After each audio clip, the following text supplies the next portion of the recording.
All right, we are live. Whoa. What's going on, young man?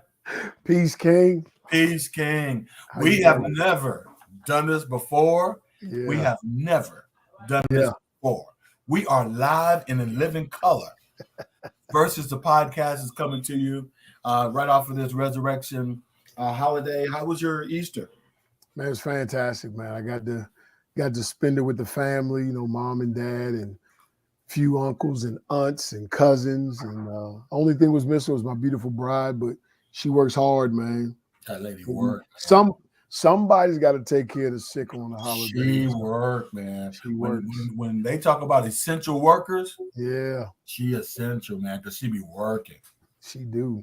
Yeah, She I didn't does. do anything, man. I honestly, we just hung here at the house, and our grandchildren spent time with just the other part of the family or whatever, Okay. and we just hung around and did nothing. We caught up on Power, Force, Tommy's, There you go. There you situation, go. 50 and Cent, shameless plug for 50 with yeah, listen, I'm gonna tell all you of his something, TV man. shows. I'm gonna tell you something, y'all. If y'all ain't on that power, I don't know what's wrong with you, Yeah, man. yeah. 50 Cent. I never really was a 50 Cent like rap fan. I just Okay. really wasn't. I Yeah. like everybody likes "Hey Shorty, It's Your Birthday," and Mhm. I think there was one other song that I liked. I won't say the lyrics, but I'll say it has something to do with Candy Shop. I like that. Yeah, I like that song. yeah, But I yeah, was just never really 50 Cent fan. But I do like his shows. yeah. Yeah, but we just really took it easy. Watched a little bit of the NBA games that are on. Great games. Yeah, Great you see games that? this You see weekend. that Boston Brooklyn finish? Listen, I don't want to call myself a prognosticator or a guy that foretells the future, but I was at my uncle's house, sit with my cousin. I told him what was going to happen. I said Boston's going to win by one, and Jason Tatum's going to score that last one. What Jason Tatum has done this season, and even in seasons before, he's been a closer, and he Hmm. knows how to score from multiple levels. Hmm. Difference came down to those last final two possessions. KD settled for the long three, and all he needed was a two. And Jason Tatum did an excellent job when the ball stalled, cutting to the basket, Right. cutting to that what they call that open space, Yep. He and kept it he ended up with moving, a man. layup. Incredible.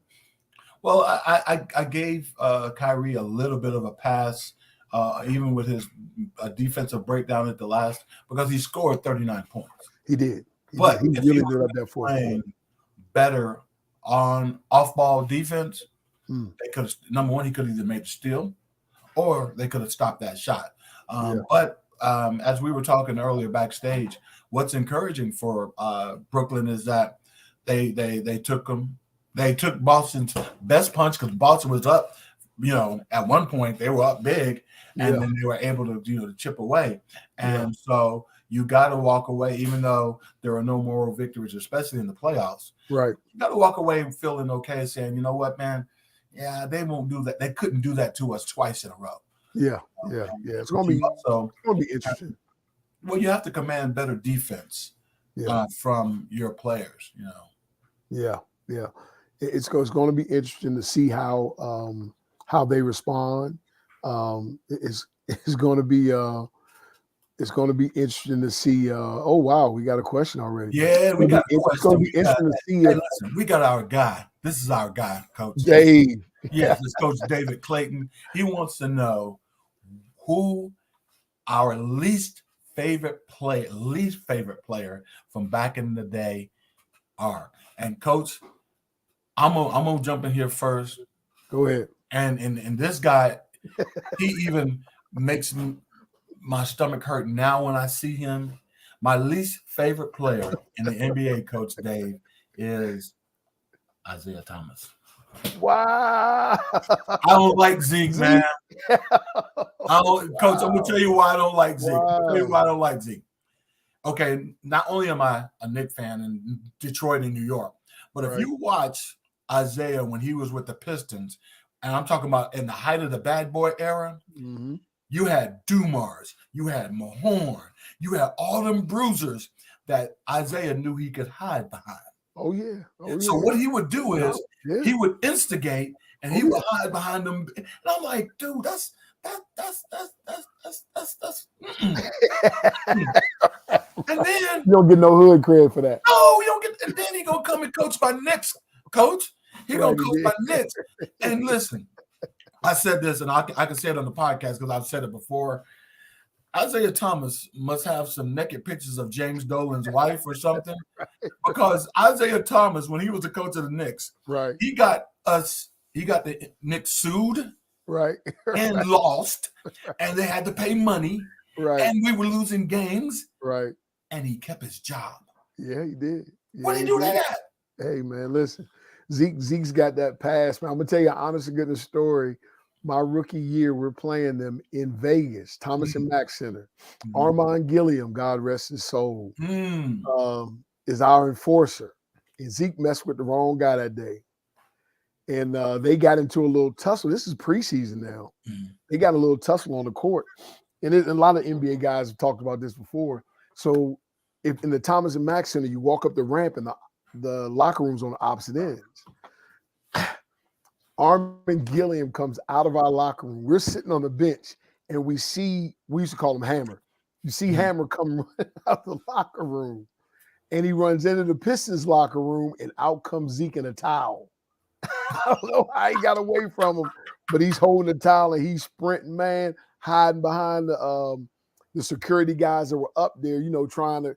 You couldn't hold Armin back, man. It was hilarious. Yeah, the game paused for a while so they could go and put a cap on that. But to answer Coach Clayton's question, what's up, Dave? How you doing? Listen, you see who my favorite player is. Yeah, we got Coach Mike got the LB background back there. Yeah, but my least favorite player when I played was Bill Laimbeer.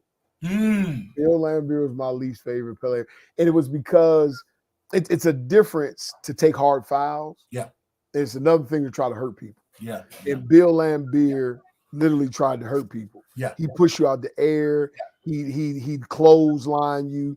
Yeah. He just do little things that could really get a person hurt who were athletic. If you were athletic, he could really hurt you. And he went after Jordan in so many different ways. Yeah. But again, a part of that bad boys team, he was the guy like Isaiah.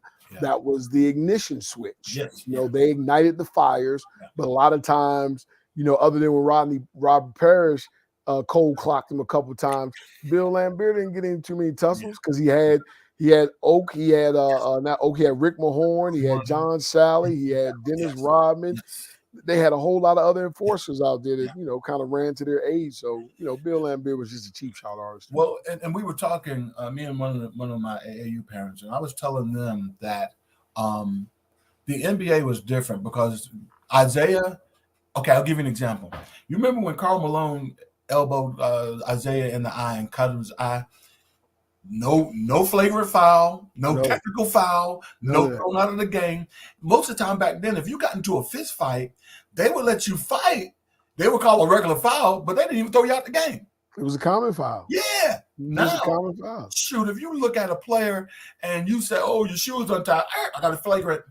Right. What the world? Right. You get flagrant twos, you get flagrant ones with just a hard smack on the ball. Yeah, I mean, when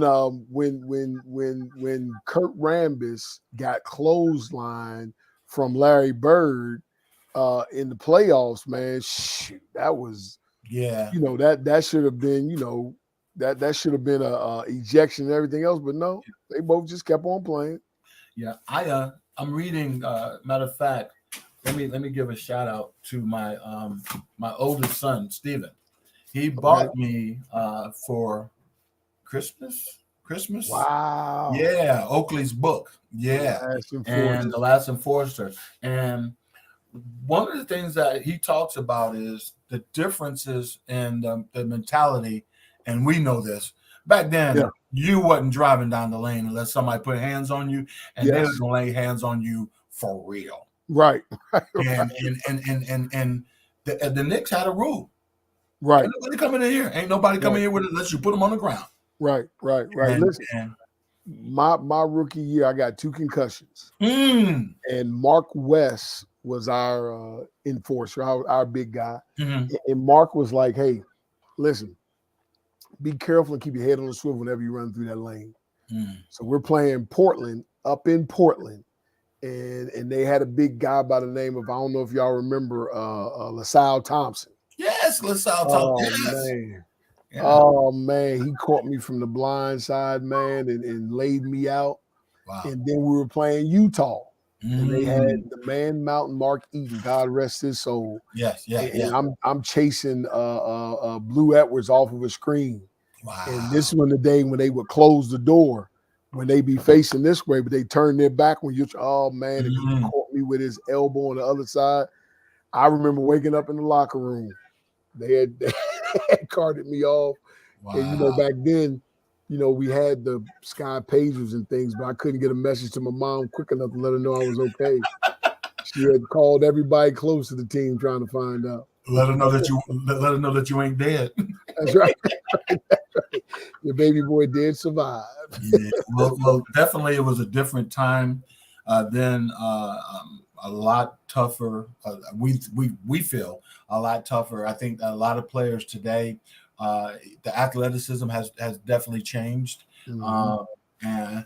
But the hardest thing for me, and I'm sure that you find this too, Coach, as a coaching high school kids or that age group kids, is getting them to understand that contact won't kill you. Right. You know, Right. Traditionally, all of the kids, most of the kids that I've coached, whether it be at Eastside or even SC Phenoms or whatever, I love them, but I lovingly call them country club kids. Yeah.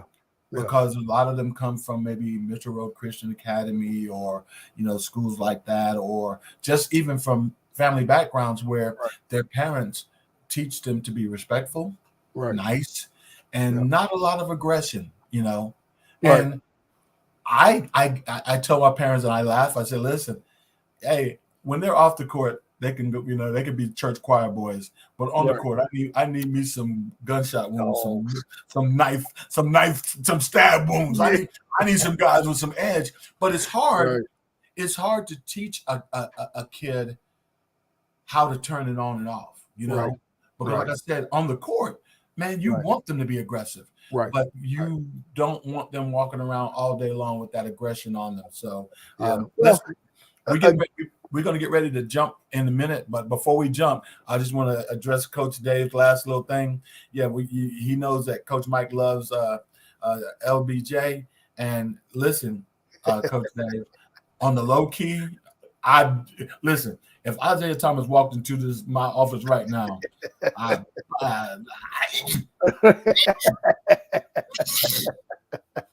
don't like G. Oh man. But listen, we got a couple of people on. If you guys have any questions or anything that you want us to dive into, we're going to start talking about the NILs. We call them NILs, which are the name, image, and likeness rights. Name, image, and likeness. I knew the image and likeness. It just stuck me on the name. We're also, Coach Mike and I have been talking to some athletes about the transfer portal. And we want to kind of share some thoughts with you about the transfer portal and how it helps or hinders high school kids that are going into college. And right now we're in the middle of AAU season. And of course, everybody is going to tournaments. We even want to kind of share our thoughts on exposure tournaments, good, bad, or indifferent. So if you have any questions, you folks that are on, go ahead and jump into comments. We'll go ahead and answer your questions live here on the air. This is our first time going live. So far, it looks like it's going so good. I can't help but look back there behind your shoulder and ask myself, what is LeBron James doing with Donnie McClurkin? Is LeBron James getting ready to sing? All down. Listen, man, I can't see the resemblance, but yesterday I'm at church with my dad, and this man is staring at me, and he's just staring at me. So we go downstairs, in the Baptist church, you go to the basement for your reception, you get your little snacks, whatever, and taking family portraits down there. So we're standing there, and he was like, I'm looking at this guy, and I'm like, what is Donnie McClurkin doing at our church? And why is nobody else saying anything to him? And my dad was like, that's not Donnie McClurkin, that's my son. Oh, God, that's funny. And the guy was dead serious. Listen, I'm sure he was serious. You better be glad they didn't ask you to sing. I'm glad. They would have found out quick that I am not Donnie McClurkin. Listen, for real, when I first met you, for real though, the resemblance was just too uncanny, man. It was just too uncanny. I hope to meet him one day and we can look eye to eye to each other and be like, hey man, yeah, I've been called your twin for a long time. Well, I'm gonna give you a little backstory here, Coach. Okay. When we lived out in Long Island, in Bayshore, Long Island, we went to a church called Hope Missionary Baptist Church. Our Sunday school teacher was Donnie McClurkin's dad. Wow. Sure enough. Yeah, and this was back in maybe 87, 88. So he was singing, but he was not We Fall Down yet. You know what I mean? At the time, he was doing a lot of choir stuff with Marvin Winans and Perfected Praise. So he was just, I don't want to say maybe at the beginning of his gospel career, but his dad was actually our Sunday school teacher. Isn't that amazing? And it's crazy because 6 degrees of separation. We're all just that close from somebody. Yes. Here you are in church, and you probably saw Donnie every Sunday and didn't even realize who he was going to grow up to be. Yep, not even realizing it, or not even at that time. See, we didn't have social media and stuff like that, so at that time it really wasn't even, okay. And another thing, and then we'll just move off of this. In that same church, Ferris and Shintara sang in the choir. Wow. Bobby Brown's sister got married at that church. Wow. And they sang in the wedding, and wow. Yeah. So it was Bobby there? Yeah. He was him was present. But it was changing the whole nine. Especially like when you live in New York, especially even on Long Island, there is no telling who you're going to run into. Yeah.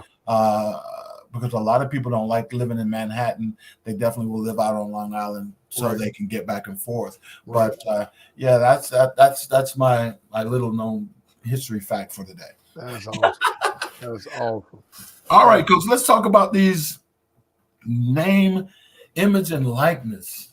I wonder if the people really know what that's all about. So what happens with the NIL is that now college players, even high school players, depending on the state they're in, can make money off of their name, image, and likeness. So I don't know if everybody remembers the what's the kid's name? O'Bannon. Yes, O'Bannon brother. Yes. Out in California, he sued the NCAA for the monies that they were making off of PlayStation and other things like that, and he won. And this is the result. One of the results of it is now players can actually profit off of their own name, image, and likeness. So you got players like DJ, I can't pronounce his last name, the quarterback from Uyi Ungalale. There you go. Uyi Ungalale. He signed a deal last year and made him some money.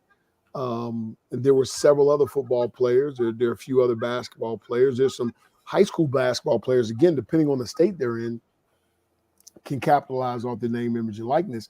And people always wondered, is that going to water down the ability for coaches to coach them? Even like with DJ, it was thought that maybe he should have been benched during the Tigers season, but maybe because of the monies that he was getting, those advertisement dollars, maybe there was some wording in there. And I wish I had some concrete knowledge of that, whether or not there's some verbiage in the contracts that allows or would, permit or prohibit coaches from taking a kid out or benching him for poor play. Yeah. But I am one of those, Coach, that was under the the thought that DJ should have been benched at times, and I also was under the school of thought that whether it was with NILs or whatever, there was too much money tied up in the DJ Uwe Ungalale train. Mm. And listen, I love and respect Dabo Sweeney, and he makes way more money than I do to coach, but I just don't know if that was because, like, even the time that they did sub him and put Tyson Pumachan in, Tyson didn't do bad. Yeah. Matter of fact, he scored one game. He scored a touchdown, and the next thing you know, DJ's back in there. Right. So not to kind of get into to that. I do think though that there was a lot invested in DJ Uyunglele, and unless he went out there and like cussed out a coach or something, right. They were just not going to pull him. And but I watched an interview with Dawn Staley. Coach Dawn Staley from USC Women's, I should say national champions. There you go. It was on the breakfast. Yeah, two-time national champ. Yes, 2-time. And she was talking about NILs, and she said her top players on her team make more money than any other athletes on campus. Wow. Yeah, she even said that like some of her top players, like what's the post player? Oh gosh. What's the post player for? I'm gonna say Bishop, not Bishop. No, Aaliyah Washington, not Washington. USC women's. You gotta look at that real quick. Basketball. Boston. Aaliyah Boston. Aaliyah Boston. There you go. Okay. She makes, yes, Aaliyah Boston. She makes, this is what Coach Staley said. She makes more money than the average WNBA player. Wow. That's exactly what she said. Wow. She made, and another thing that she did for her players is this. Once she knew that the NIL was coming through, she got on their group chat and she texted them and said, hey, listen, any of you guys that want me to help you get an agent, let me know.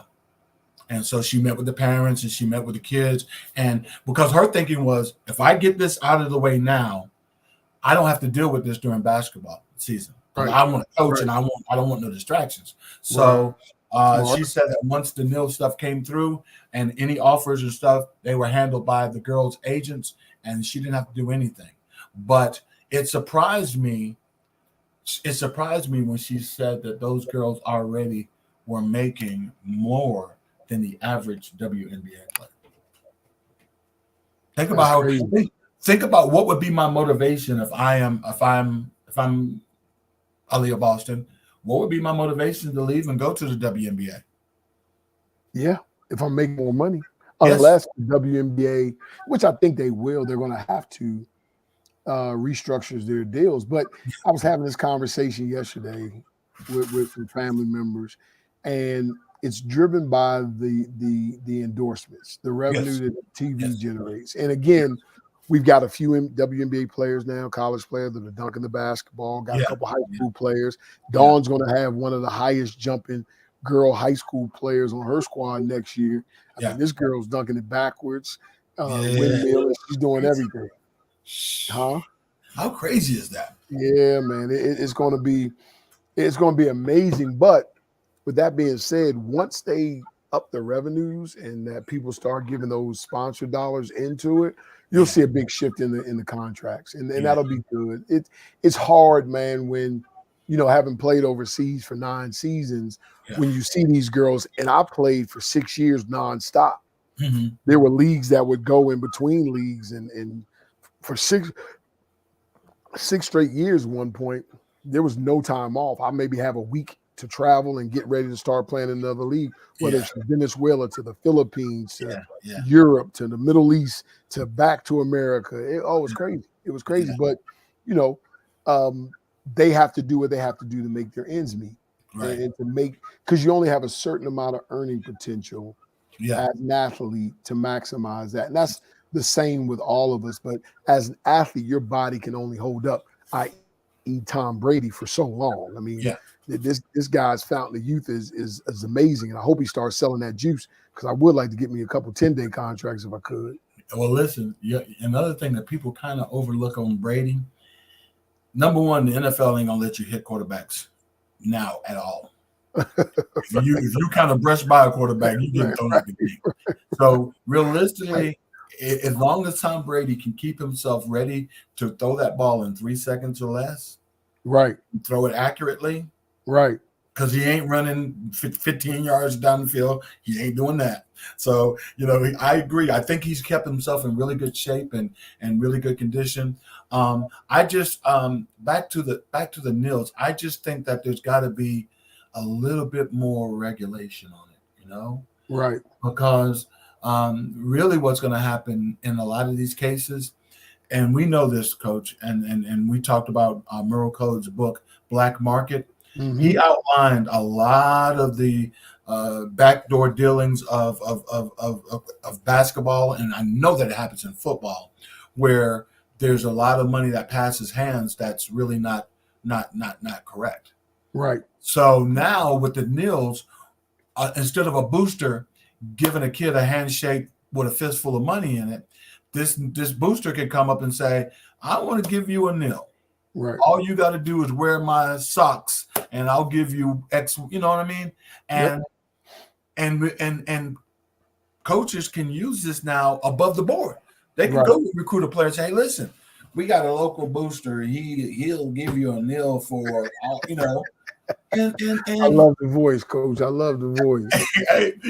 but that's what I'm saying. They'll Yep. do that, That's and real. there's no regulation on it. Right. And if you listen, when you read Merle's book, I don't want to jump all over football, but I got to include football. Mhm.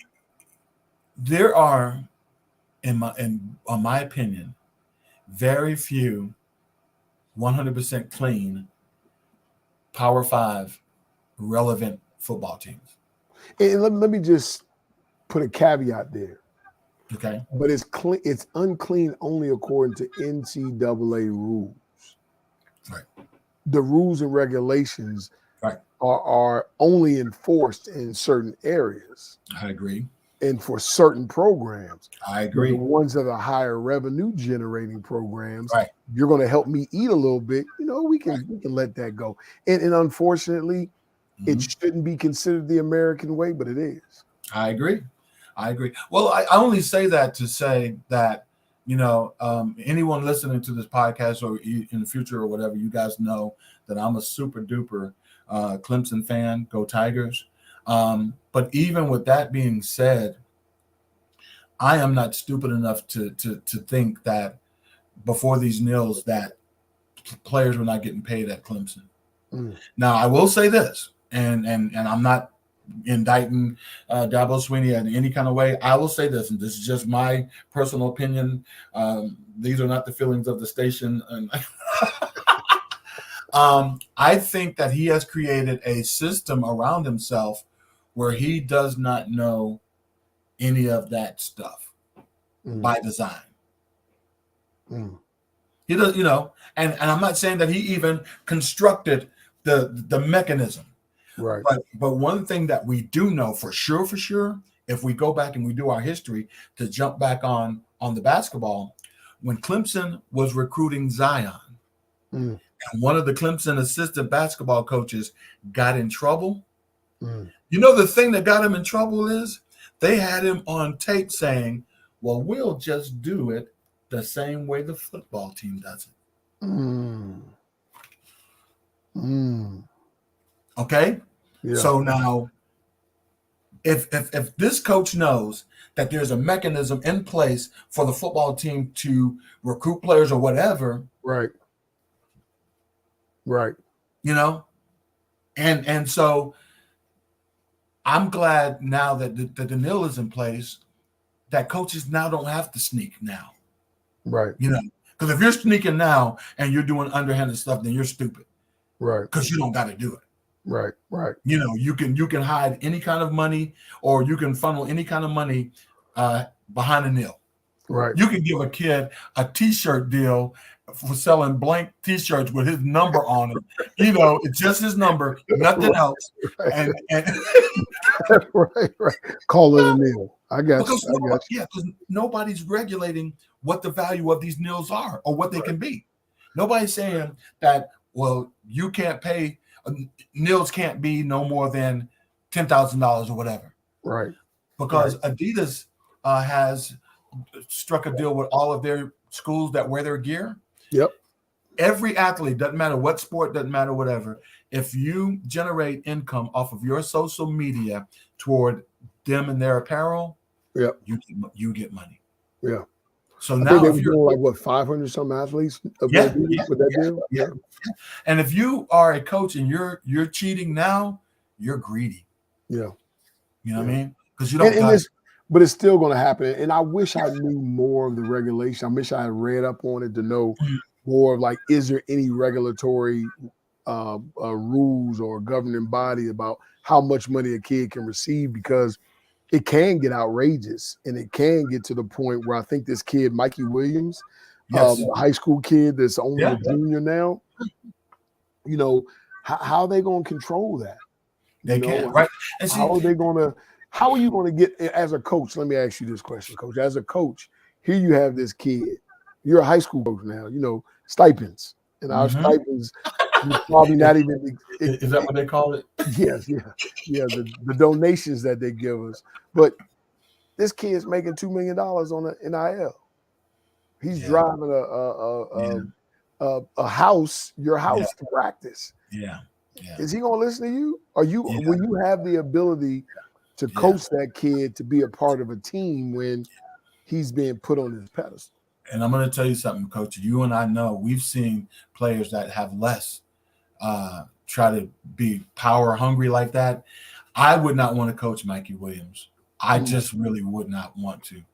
Number one, I don't know what kind of kid he is. I've seen a couple of his highlights, but unless he is a super unselfish player that understands he's going to get his, so now let me help my guys eat too. Right. It could just be because realistically, like I told you, we were talking earlier about Thibodeau. Nobody pays to come see him coach. Right. Nobody coming to a Mikey Williams game to see his coach. Right. That's right. That's right. And if you got Mikey Williams, you can about have anybody else on that sideline coaching. Y'all gonna be okay. Yeah. So that's a situation I wouldn't want to be in. But I am glad that our athletes are now able to get revenue without having to jeopardize their eligibility. Right. It's also given some of these players who know that they're not going to play immediately in the league or something like that, to, even though I don't know if this is their mindset, they can stay in school, get their degree, plus make money. Yep. We have, there's a guy that we know, Coach, Darren's son. And Darren Rencher, he's right now preparing for two things. He's getting ready to get married, but he's also preparing for the draft. But he has also created a niche for himself that on the public speaking tour that he is in high demand. He won a lot of awards at Clemson in reference to his character and stuff like that. And, our prayers and hopes for him is to get drafted and have a successful an NFL career. But he has also created just, life beyond football for himself. So I'm glad that these guys are able to do that. But I just really am leery of, now that we've let that horse out the barn, can we put him back? Right. And, I don't know if that's the case, That's gonna be tough. Yeah. So now we talked about NILs a little bit. Let's talk about the transfer portal. We both have had conversation with unsigned seniors that are wondering why. And you know what? To respect these guys and not, I won't even call their names, but I'll tell you this. I spoke to a kid that played in Greenville County this year. I know he made All-State. I know he made All-Region. he was one of the best players in Greenville County. Mm-hmm. I talked to him about 2.5 weeks ago and said, "Hey, where are you going?" And he said, "Well, I don't have any offers, Mm-hmm. and looks like I'm going to have to go to a JUCO and go from there." And number one, it surprised me that he didn't have any offers until I started thinking, why does this kid not have any offers? And it's a conversation that you and I have had, and it's that transfer portal and the COVID year. Mm-hmm. And for you listeners that don't kind of know what I'm talking about, is that, well, of course, you know about the transfer portal. Kids can now enter the transfer portal. They don't need a rhyme, reason, or an excuse on why they want to leave. They can just enter the transfer portal, and they become, for our better lack of words, free agents. They can go anywhere they want to go, and they don't lose any eligibility. Now, the COVID year, with COVID striking at the time that it did, the NCAA, rather than to punish or penalize these kids that did not play or that played during that COVID year, they said, "Hey, we're not going to let this count against your eligibility. We'll give you and they call it the COVID year. We'll give you a COVID year." Yep. And so, Coach, kind of share with them what we have talked to our players about why the transfer portal is kind of hurting them. Yeah. Yeah. So if you talk to a college coach, their assistant coach, their recruiters, is they've always wanted players that were mature enough, seasoned enough, and ready to contribute immediately. So, you and I know this so well because when we coached together, our players hated those 5 a.m. workouts. Yep. But again, it was an effort to prepare them for what they would have to face in college. Nothing more, nothing less. Now, not every high school player is cut out to be a college athlete, but you've done a marvelous job with the guys you work with to prepare them for what happens if you do, by making sure they're going through the things that they may face in college. And when you look at the recruitment of college athletes now, there's so many. I mean, there's 2,500 kids in the portal already. Come on, man. Already, Yep. 2,500. There's over 1,100 in the women's portal. So these numbers are just skyrocketing. And last year, there were over 300 plus kids left after the season started that was still in there. Now, here's a disclaimer again. Some of these kids have been asked to leave. Some Division I schools have the ability because scholarships are no longer 4-year. Right. They're renewable at the end of every season. Coaches have exit meetings. Now, at some Division II schools, you can't ask a kid to leave. You can't suggest that they leave. It's something that, you have to have a conversation with them and let them know, hey, that look like your playing time is going to improve and it's probably going to get worse with the people we're bringing in. So what would you like to do? And they have to make the decision. Right. But I truly believe, Coach Stan, that this could be a great thing to help high schools, and more importantly, to take ownership of the development of that young talent. Meaning, are our kids playing too many games in the summer? Are they not developing the right things? One of the things you alluded to when we first started the podcast is you were talking about, the travel season and whether or not, these exposure tournaments are necessary. Well, let's go back to girls basketball, JV. It's like watching paint dry for the most part because the girls don't have the skills to just dribble the ball up, come to a jump stop, pivot pass, make a cut, set a screen. They don't know those things because, again, we just want to see them play. Right. Parents, they just want to see their baby play. Right.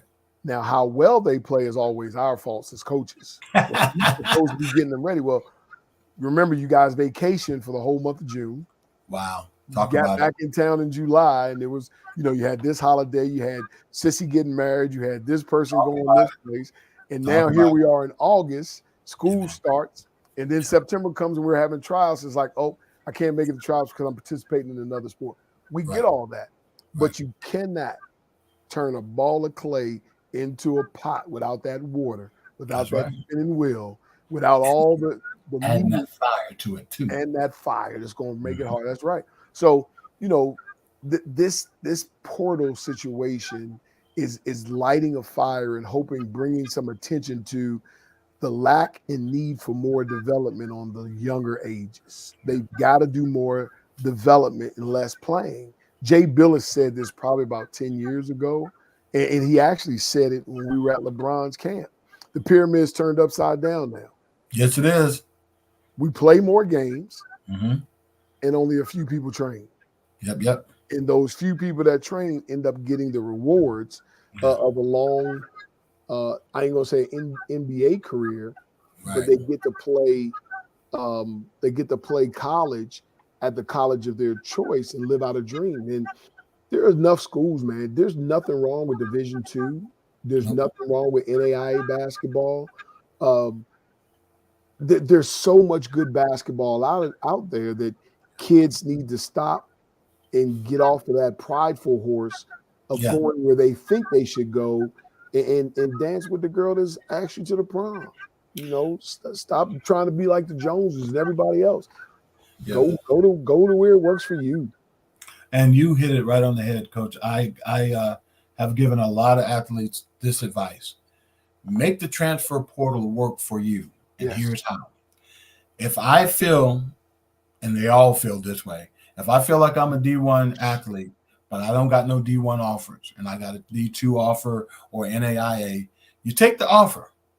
And then truly, if you are D1 worthy, your freshman season should be showing that. Yes. So that at the end of your freshman season, you can enter the portal and someone will recognize you. Yeah. Because now you have that college experience. Mm-hmm. Because one of the things that we talk to high school kids about in reference to how the portal hurts, if I'm a college coach and I got one spot and it's a high school, even if it's a high school kid that all region, all state, 3-star. That's right. And I got a kid in the transfer portal that played basketball last year. I'm taking that kid that played last year. Yeah. So in college, So that high school kid, and even when I talk to kids, especially if they are hell bent on saying, "Oh, I want to go D1," so I start asking them a series of questions, Coach.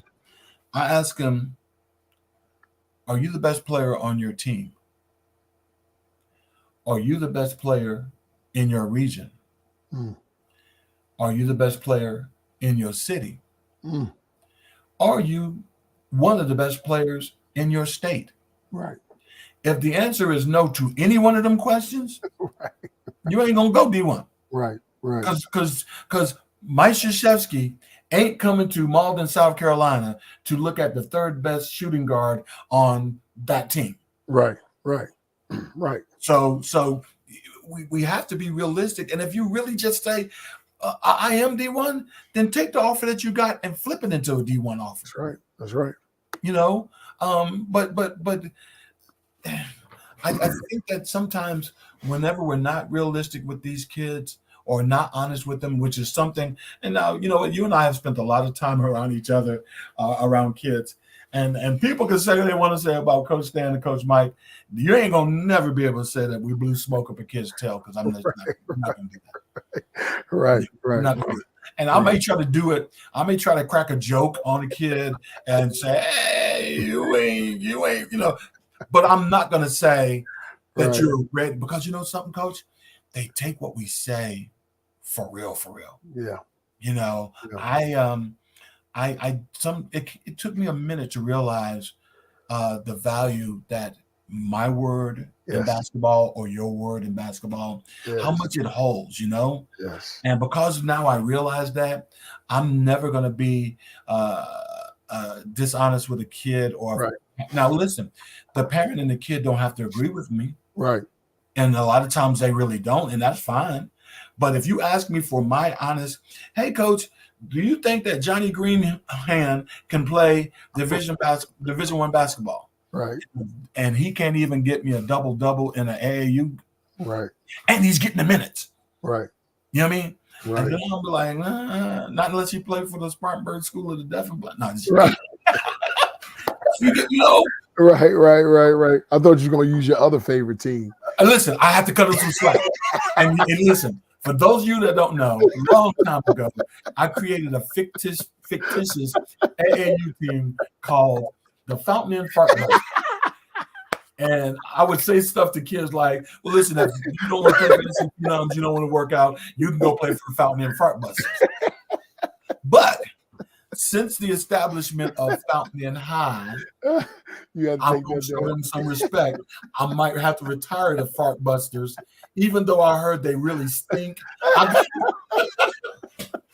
I have to listen. I'm gonna give some respect to Fountain and Fury because That is they it. are they're starting a really good program Yeah, there. So yeah. you got me, man. I was waiting for it. I was like, I know he's going to say it. Yeah. But you know what's interesting about that? Again, I was talking to a coach today, and even the kids that are playing in college, Mhm. they don't realize what a resume is Yeah. as an athlete. You know, you can blame us as coaches all you want, but if Yeah. I give you 1 minute worth of time and you go out there and you lift our team and you elevate our team from where we were to another place, why won't I give you 2 minutes the next time? Yeah, man. You know I like to win. I don't know if anybody ever realized this, but I don't like to lose. So if you can help me win, I'm Yeah. gonna play you. And again, we used to use this term. My favorites of players are always the ones that play the hardest and play for their teammates and help us win. That's right. That's man. my favorite player. Yeah. I do have favorites. I Yeah. want those guys that are going to give me everything.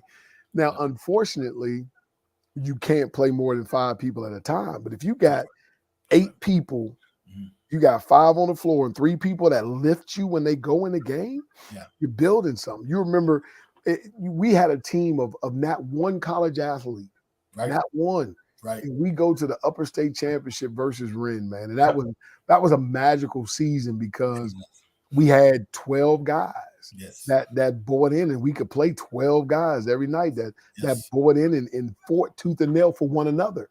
Yes. It was never about, Yeah. I got that picture when those boys jumped off the floor Yes. when we Yes. scored Yes. 100 points. Yes. And those boys fought for each other. Yes. And it was never about who's going to get the points, who's going to be in the box score. Yeah. Because I can't remember that season if we had anybody score 20 points and individually. With that team, man, that was a special group of young men. Mhm. And unfortunately, I just have not seen that kind of camaraderie and that kind of, I just haven't seen it, not to that level anyway. Right. Those guys, man, they loved each other. Mhm. They loved us, Yeah. but they would also do anything that was asked for to secure a win. And I'm telling you, man, that experience at the Bilo Center, I can't even imagine if we would have won and went down to state because that experience at the Bilo Center was just really magical. And even with that being said, it took a Herculean effort from Trey McGowan to secure the win for Ren because we wasn't backing down. No, man. We fought back into that game. But again, the atmosphere of high school basketball with the NIL, with the transfer portal, it's really I believe the NCAA is doing us a just service to give it back to the high school coaches. Yeah. So now we can develop some secure relationships. Now, the issue is, will the administration at the high schools, will the powers that be support the high school coaches in developing those programs to prepare their kids for this world? Because we can't coach basketball the way we've always coached it. Right. We've got to get these kids some financial literacy to let them know what their value and worth is. I was in a seminar at the Final Four where the guys were talking about NFTs and NILs and how those things work. And it's like you basically you look at your followers like this. If you've got 1,000 followers, then you can generate X amount of dollars if you just add a certain dollar figure to each follower. So the way that they use people's social media to generate business is they look at your following. Yeah. If you've got more than 1,000 followers, boom, they're ready to give you X amount of dollars. Hold on 1 second, Coach Mike. I see a lot of people that are jumping on. Hey, listen, thank you guys for jumping on with us. We're live. We're talking about NILs. We're talking about transfer portal. We're going to be talking about exposure tournaments. If you've got any questions about recruiting or anything like that, and just hit us up, and we'd like to talk about it. Here, we got a nice comment from Patrice Sykes Ray. We know her as Justin Ray's mama. She said, "Amen for financial literacy. Let's prepare these young men and women." And she is exactly right. And see, for a comment like that coming from her lets us know that the parents want this. The parents want this. Now, you ask a question about the administration, and I'm just going to speak on mine and yours personal experience with administration. A lot of administration want their basketball coaches to keep the basketball players out of our hair. That's it. Right. They don't care. They don't care. And I'm just being very blunt and honest. They don't care as long as they don't have to deal with that said player. And I'm going to challenge that. I'm going to challenge that only from this standpoint. You can improve your basketball team's graduation rate, their attendance, their referrals, and everything else, which keeps them out of their hair. And some administrations will have a bone to pick with you still. Yeah.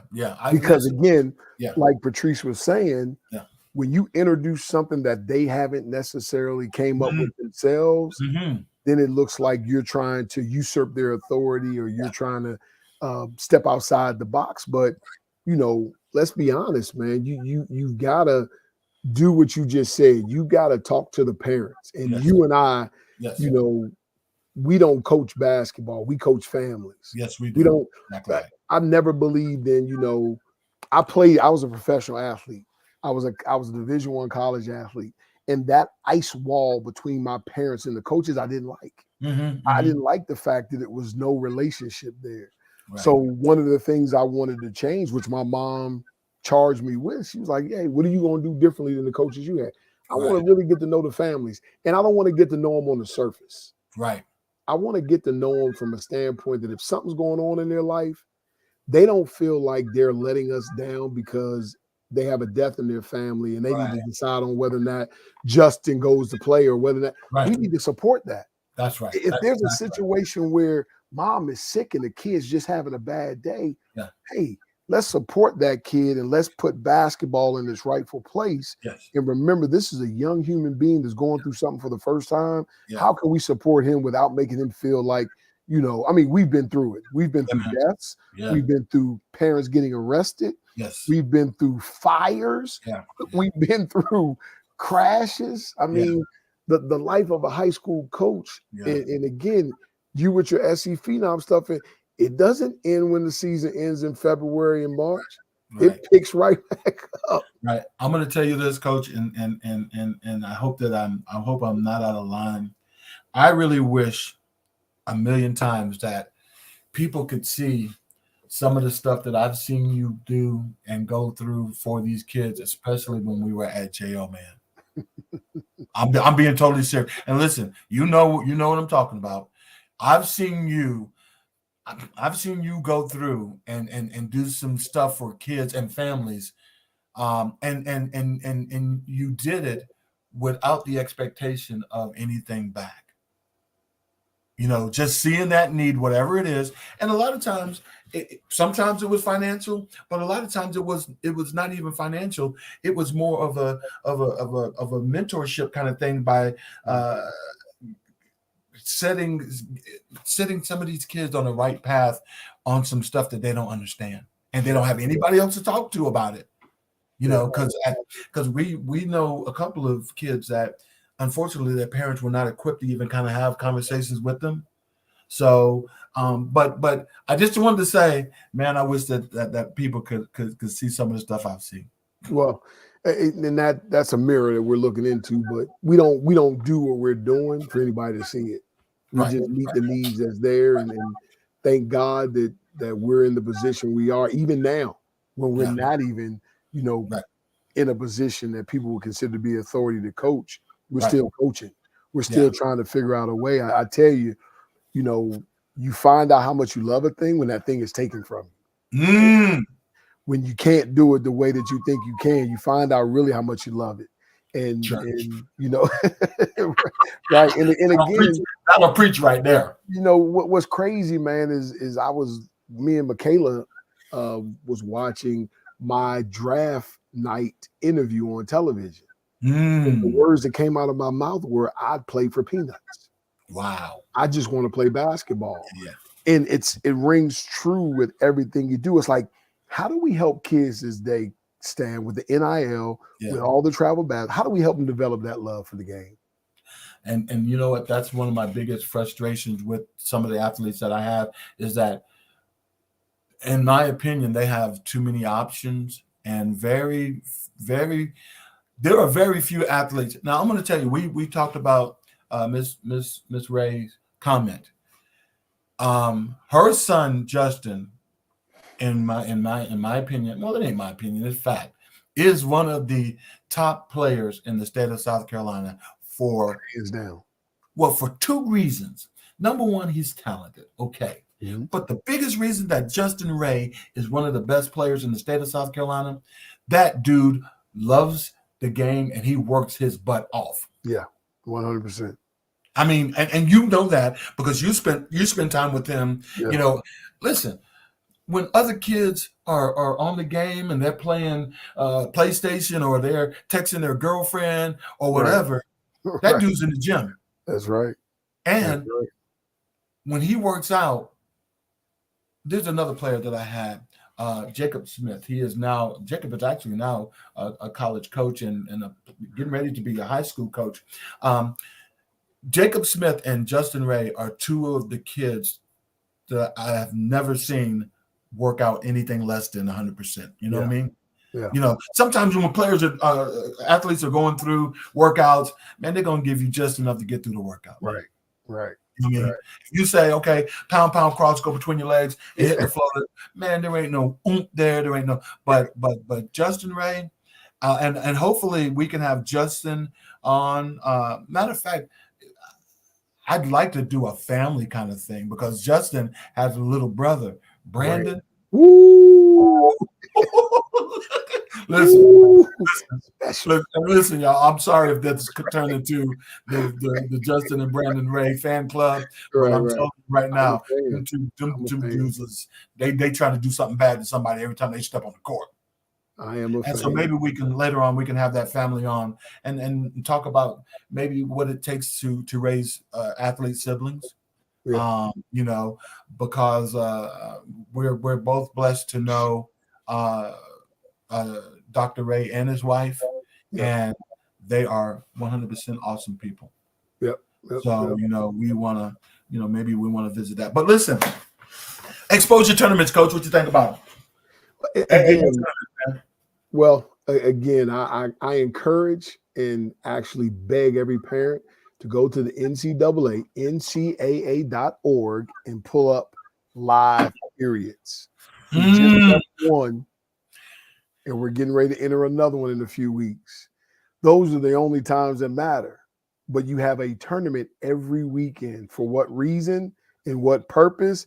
And again, I don't knock anybody's hustle and how they get money. I don't. I don't. But when you got to go to an AAU tournament and you got to pay $30 a day to watch your kid play, come on. Somewhere it's got to stop. Like we were talking about the regulations for the NIL. Somebody got to regulate these tournaments because these guys are making money. And again, I don't knock anybody's hustle, and I ain't trying to tell them what they need to do to eat. Right. But as a parent, and I'm so grateful that Nick and Michaela and Johanna and even Tyler, when she was younger, they didn't fool with AAU too much. Right. We went down and we did track. We did the track stuff, but you pay your $2 and you got in. Yeah. But a high school game ain't but $5. Yeah, I am with you. I've had the experience, especially when we first built the Imagine Center. We had the experience of running like YBOA tournaments and stuff like that. And I was always conscious of the money that the parent had to spend. I wouldn't book a team there all weekend and then do like a $15 a day admission fee. If you want to do for the weekend, it's $45 a person. That's crazy. Because number one, if you're doing anything 14 and under, you know that those parents are going to be there. Right. So you don't have to hit them over the head with an admission fee because they're going to be there. And sometimes grandmama, auntie, sister, little sister. Listen, you would do better and have people really support your tournaments because there is no reason to charge $20 a day for admission. There's no reason to do that. There's no reason to do that. Because if you charge $20 a day and then you complain about the lousy officiating or stuff like that, or the facilities or stuff like that, then you're like, so I talked to someone recently, and I'm going to put this out here on social media. I don't know how much longer Coach Stan is going to actually coach, but I may transition into maybe doing some. I like Rick Lewis is a good friend of mine with Phenom Hoops Report up in North Carolina. He has an extremely awesome organization in reference to what he does with his exposure tournaments, his evaluation camps and stuff like that. My ultimate destination, and y'all listen to this, I'm moving to Florida. But before we do that, I really seriously may do some exposure camps, as long as I know that the kids and those families will really benefit from what I'm doing. You know, and to your point about that type of exposure camp, the things that Rick Lewis does and some other people do to evaluate kids and give them a kind of barometer where they are, again, there's nothing wrong with those. But when you're playing again in these so-called elite camps and they're telling you that these kids are here and it's a non-live period event and this, that, and the fourth, especially for the high school and up. High school, you just got to be careful. I don't want any parents to be fleeced by the guise of in your child's best interest, because that's not really what they're doing it for. Let's just be honest. You know what? I'm putting this event on. I'm inviting these Nike teams and these Adidas teams. You know why? They're going to generate more money for me. That's why we're doing your kids. Right. And we're going to let them come for free, and your team's going to be charged $375 to get in. Then we're going to charge your parents $30. Well, we've also seen exposure tournaments and camps that have been money grabs or fundraisers for the people putting them on. One of the things I can tell you about what Rick Lewis does is, because I've worked his camps, I worked his camps for well over 10, 12 years. He gets us all together. Number one, he only has a select group of evaluators that he uses and tells us a couple of things. The first thing is, I want you to evaluate these kids.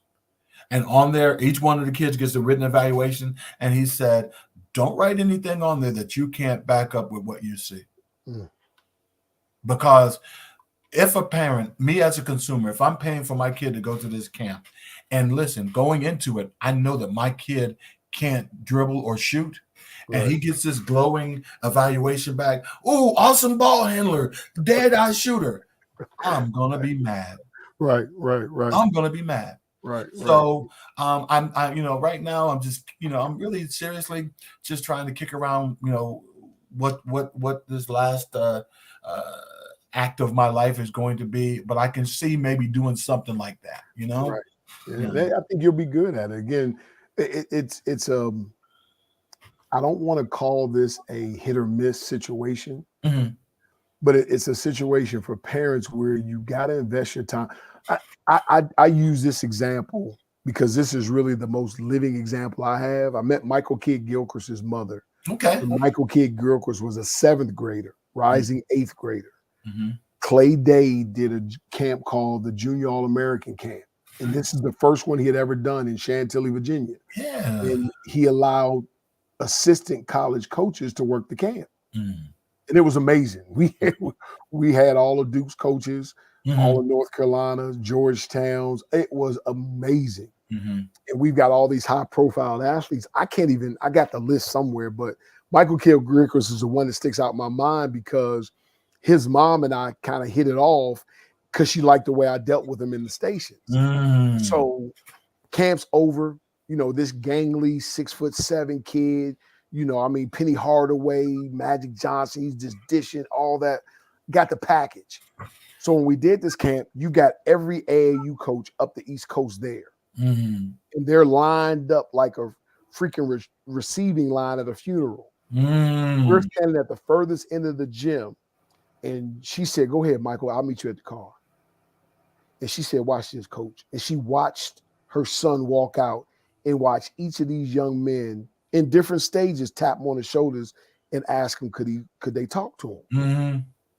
And after about the 5th one, she said, "I've had enough of this." Mm-hmm. So she said, "Michael, wait for me." And he's right about at the door, about to walk out. And she turned around. She said, "I want all y'all to hear me and hear me good.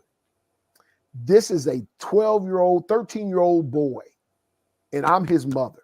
Mm-hmm. You don't ever talk to my child outside of my presence. That's right. We don't need your help with AAU. And when we do decide, we'll make that decision, but we don't need your help. Don't call me. Don't call him.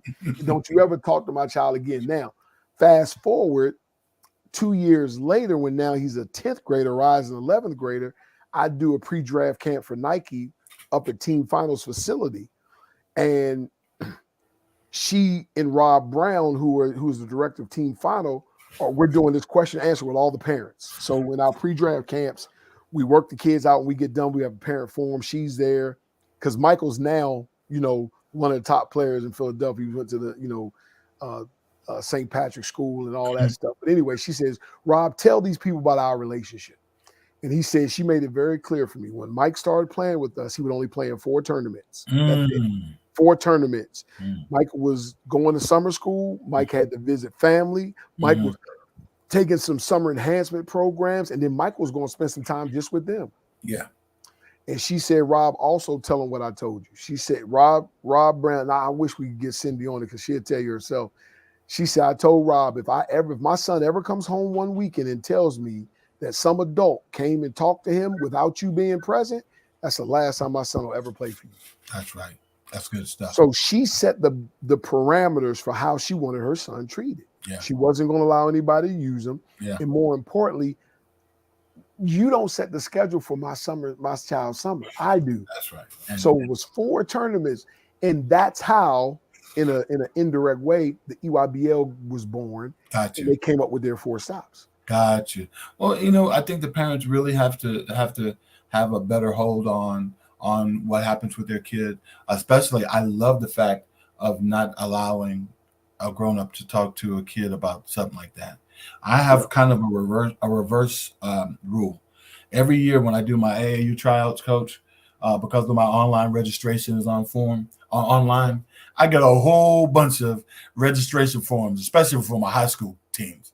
These kids, and they'll come to tryouts. They don't bring no parents. And I normally do this at the beginning of tryouts, but hey, listen, everybody here, where are your parents? If there's kids there without any parents, I won't let them try out. Because in the past, what I've had happen to me is this. A kid will come, he'll fill out the registration form, he'll try out, we'll offer him a spot on the team. Then when it comes time to talk money, his parents don't even know he done went out. Yeah. So now I do not talk AAU money or anything with any kid at all. I just won't do it. First thing if I get a text, "Hey, I'd like to try out for your team," tell your parents to call me. Right. Because, honestly, they know that they can entice a young kid, man. These coaches know if they just flash a pair of shoes in their face, or hey, man, I can get you them new Yeezys. No, man. No. So honestly, another thing I would tell parents about these exposure camp invitations that they get, because parents will call me all the time, like, "Hey, Coach, we got this invitation. This coach said that he saw Johnny Greenfinger at one of these tournaments." Right. So what I do is I said, "Do me a favor. Tell me the name of the person who sent you the invite." Right. They'll tell me. And I said, "Does he have a contact number?" They said, "Yes." I said, "Pick up your phone. You call them and tell them that you're Johnny Greenfinger's parent, and ask them, what tournament did you see my son play? What position does my son play?" Then you'll know if it was true or is it a money grab. Right. More than likely, when you ask that first question, you'll know then. Right. Because a lot of what happens is that they'll take the database from a lot of these AAU tournaments, and I don't want to say they'll sell them, but somehow they'll get them into the hands of these people that are running camps, and they'll just mass mail. They sell them? Yeah, okay, and they'll just mass mail. And so you'll get an invitation in the mail going, hey, Johnny Greenfinger, you have been identified as one of the top players. We saw you in a tournament this past summer. Right. But if you call them and be like, "Hey, this is Johnny Greenfinger, you sent me a letter. What tournament did you see me at, Coach?" Right. Right. Right.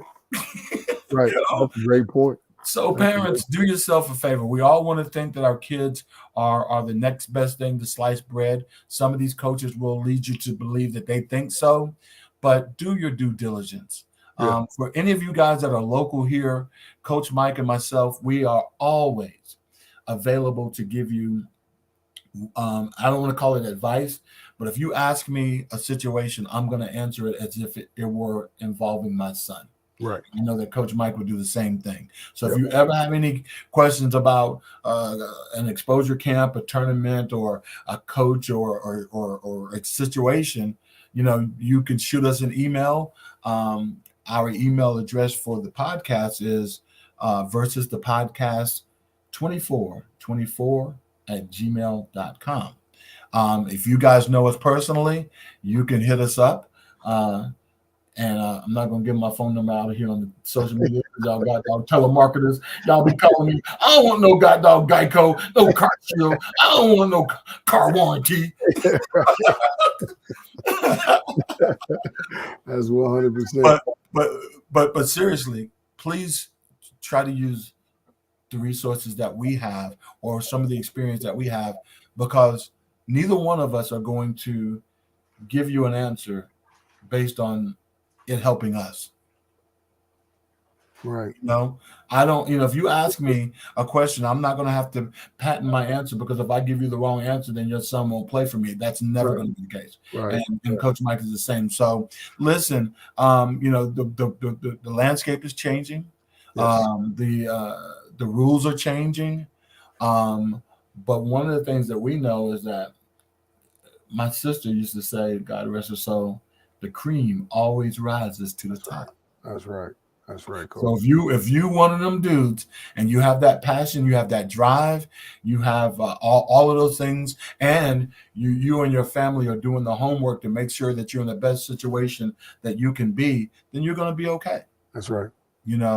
Just understand that every coach that you speak to or come across is not going to have your best interest at heart. Right. They're just not. So, Coach, are we going to hit him with what's on your feet, man? Man, we can do it. Oh, listen, y'all. Listen, y'all. I got a little something next to. See, that's how we do. Anytime you talk about we can do it, that means you don't went into the closet. You don't went into the closet on. Listen, and I'm gonna be honest with you. I just had these on today. Ain't worn them in a long time, but I just had them on today. They just matched the sweatsuit, so I put them on. All right. Well, go ahead. You want me to go first today? Yeah, go ahead. I'll go first today. These are a pair. These might not have ever sold in the store, but these are a good old pair of the LeBron James.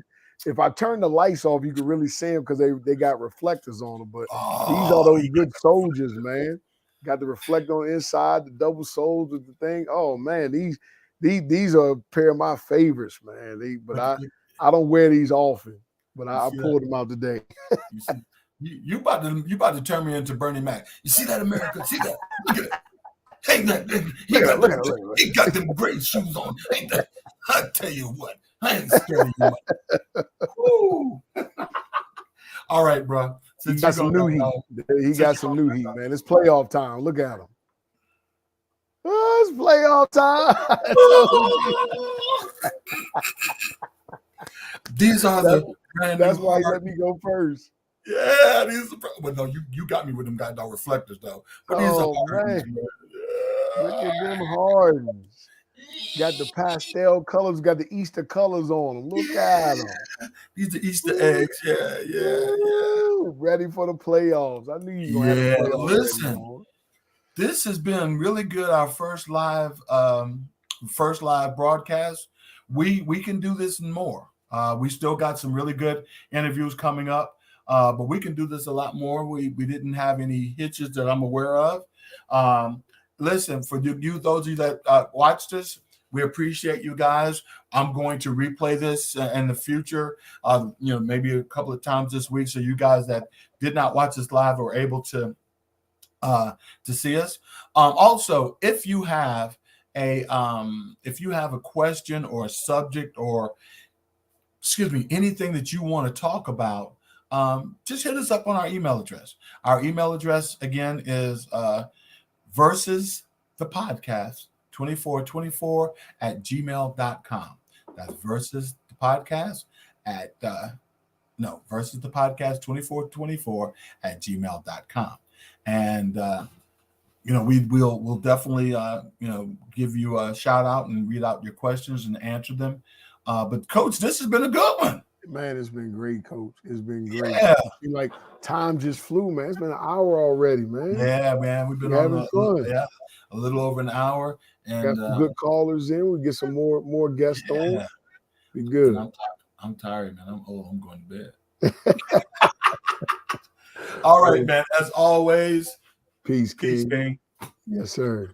All right. We'll talk to you guys later. This has been Versus the Podcast.